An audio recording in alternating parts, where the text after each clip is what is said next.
ประเทศลาวจะเจริญเท่ากับสิงคโปร์ถ้าหากคนลาวทุกๆคนใช้เครื่องมือ AI อย่างคล่องแคล่วข้าพเจ้าได้แรงบันดาลใจจากประธานบริษัทยักษ์ใหญ่แห่งหนึ่งอยู่ประเทศลาวเพิ่นว่าปัจจุบันถ้า CEO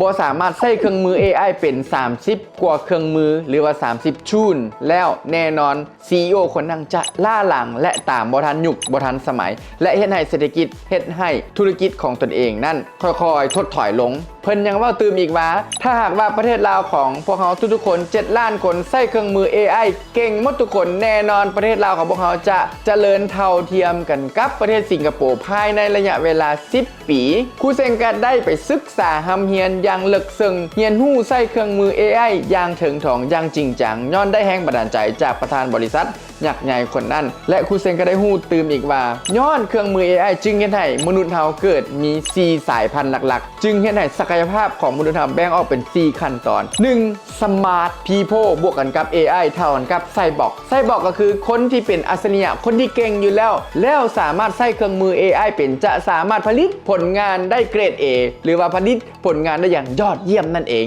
2. Smart User หมายความว่าคนธรรมดาไทยเฮาเจ้าข่อยแต่สามารถใช้เครื่องมือ AI เป็นก็สามารถผลิตผลงานได้ถึงเกรด B หรือว่าเกรด B บวกยกตัวอย่างครูเซงเป็นคนธรรมดาแต่สามารถใช้เครื่องมือ Midjourney เป็นครูเซงแต้มรูปบ่เก่งแต่ใช้ Midjourney ในการผลิตรูปภาพที่สวยงามครูเซงจะได้คะแนนเกรด B บวกนั่นเองประเภทที่ 3 ก็คือบุคคลอัจฉริยะหรือว่า Smart Human จะเก่งที่สุดแต่เขาเจ้ามีอีโก้เขาเจ้าจะบ่สนใจ AI เขาเจ้าเชื่อว่าเขาเจ้าเป็นคนอัจฉริยะมีสมองดีสมองเก่งบุคคลนี้จะใช้ความพยายามสูงแต่สามารถสร้างผลงานได้เพียงแต่เกรดC เท่านั้นและประเภทสุดท้ายประเภทที่ 4 ซึ่งว่าเป็นบุคคลที่น่าสงสารที่สุดเพิ่นเอิ้นว่า Human คนธรรมดาบ่สามารถใช้เครื่องมือ AI ได้สุดท้ายคนธรรมดาและบ่สามารถใช้เครื่องมือ AI ได้จะตามคนอื่นบ่ทันสุดท้ายจะกลายเป็นคนล้มเหลวในชีวิตและจะกลายเป็นคนที่ว่าทุกข์ยากนั่นเองเพราะฉะนั้นทุกๆคนควรเรียนรู้เครื่องมือ AI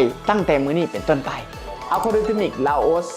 เป็นโรงเรียนสอน IT สอนโคดดิ้งสอนคอมพิวเตอร์โปรแกรมนวัตกรรมเทคโนโลยีสำหรับเด็กอายุ6ปี58ปี